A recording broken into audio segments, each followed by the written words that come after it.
అంటే మీరు జాగ్రత్తగా గుర్తుపెట్టుకుంటే మీకు ఈజీగా ఉంటాయి. లేకపోతే అవి చాలా కష్టంగా అనిపిస్తే చాలా క్లోజ్గా ఉంటాయి ఒక్కొక్కటి. అరే దీని మీనింగ్ ఏంటి అని చెప్పి చూసుకోవాలి, లేకపోతే ఇక్కడ మీనింగ్ ఏంటి అని చెప్పి మనం చూసుకోవాలి. ఇప్పుడు చూడండి, first word V1, V2, V3 verb forms మీకు తెలుసు.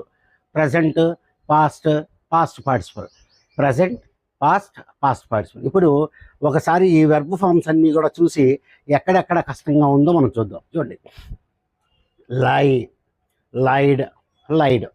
ఇది అబద్ధం చెప్పడం అండి. దానికి పెద్ద ఇదేం లేదు, ఇది ఈజీయే. అబద్ధము చెప్పుట, అబద్ధము చెప్పుట. ఇది మీకు తెలుసు. He lied about the money, he lied about the money. డబ్బుల గురించి అతను అబద్ధం చెప్పాడు. He lied. లై, లే, లేయిన్, లై, లే, లేయిన్. ఇక్కడ రెస్ట్ తీసుకో.